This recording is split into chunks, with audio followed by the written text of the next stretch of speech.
সাবেক প্রধানমন্ত্রী ও BNP chairperson Begum Khaleda জিয়াকে মুক্তি দেয়া হয়েছে। সংবিধানের ৪৯ অনুচ্ছেদের ক্ষমতা বলে রাষ্ট্রপতি নির্দেশে সাজা মওকুফ করে তাকে মুক্তি দেয়া হয়েছে বলে স্বরাষ্ট্র মন্ত্রণালয়ের এক প্রজ্ঞাপনে বলা হয়।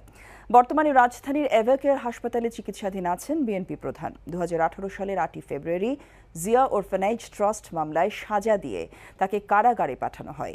বকশীবাজারে স্থাপিত বিশেষ জজ আদালতের রায়ের পর ১ বছরের মতো ঢাকার পুরনো কেন্দ্রীয় কারাগারে রাখা হয় বিএনপি চেয়ারপারসনকে। পরে হাইকোর্ট তার দণ্ডের মেয়াদ বৃদ্ধি করে ১০ বছর করে।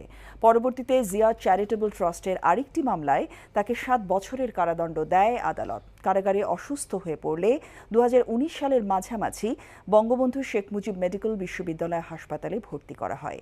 কোভিড মহামারী ছড়িয়ে পড়লে ২০২০ সালের ২৫শে মার্চ সরকারি নির্বাহী আদেশে সাজা স্থগিত করে তাকে অস্থায়ীভাবে মুক্তি দেওয়া হয়। এরপর থেকে ৬ মাস পর পর তার সাময়িক মুক্তির মেয়াদ বাড়ানো হয়।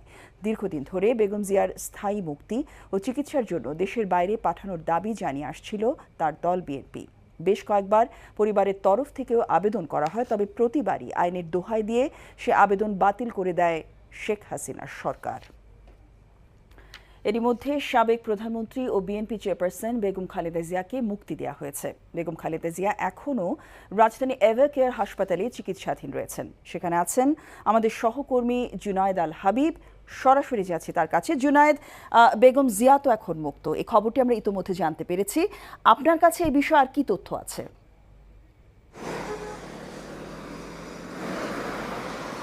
জসিন্তা, আসলে আপনি ঠিকই বলেছেন, ইতোমধ্যে রাষ্ট্রের এক নির্বাহী আদেশে বেগম জিয়াকে মুক্তি দেওয়া হয়েছে এবং তিনি এখন আসলে পুরোপুরি মুক্ত অবস্থায় রয়েছেন। তবে আপনি যেমনটি বলছিলেন যে তিনি এই মুহূর্তে আসলে রাজধানীর এভারকেয়ার হসপিটালে চিকিৎসাধীন রয়েছেন এবং আমরা কিছুক্ষণ আগে যে এভারকেয়ার হসপিটালটি রাজধানীর বসুন্ধরা আবাসিক এলাকায় অবস্থিত, সেখানে আমরা অবস্থান করছিলাম। আসলে আপনি জানেন যে বসুন্ধরার গণমাধ্যম কর্মীদের বিশেষ করে ক্যামেরা নিয়ে কাজ করার কিছু বিধিনিষেধ থাকার কারণে আসলে আমরা ভিতরে খুব বেশিক্ষণ অবস্থান করতে পারিনি। তবে আমরা যতটুকু সময় ওখানে উপস্থিত ছিলাম, আসলে এখন পর্যন্ত বিএনপির রাজনৈতিক কোনো নেতৃবৃন্দকে কিন্তু আমরা চোখে পড়েনি আমাদের যে বেগম জিয়ার সাথে দেখা করতে আসার বিষয়। তবে তার ব্যক্তিগত চিকিৎসক একটি খুদে বার্তা দিয়েছেন, গণমাধ্যমকে পাঠিয়েছেন। তিনি যেমনটা জানিয়েছেন যে আসলে বেগম জিয়া সবাইকে শান্ত থাকার জন্য আহ্বান জানিয়েছেন এবং তিনি এখনও চিকিৎসাধীন রয়েছেন। আসলে আপনারা জানেন যে দীর্ঘদিন ধরে আসলে বেগম জিয়া নানা ধরনের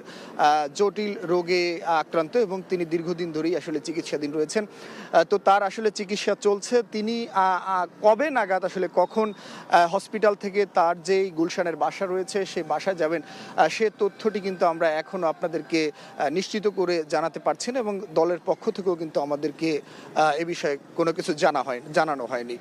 তো সবকিছু মিলিয়ে আসলে আমরা অপেক্ষা করছি কখন তিনি হসপিটাল থেকে তার বাসার উদ্দেশ্যে যাবেন কিংবা রাজনৈতিক নেতৃবৃন্দ তার সাথে দেখা করতে আসবেন বা বেগম জিয়ার নতুন কোনো বার্তা দিবেন কিনা। যদি আমরা পাই, পরবর্তীতে আমরা আপনাদেরকে আবারও জানিয়ে দিব। জসিন্তা।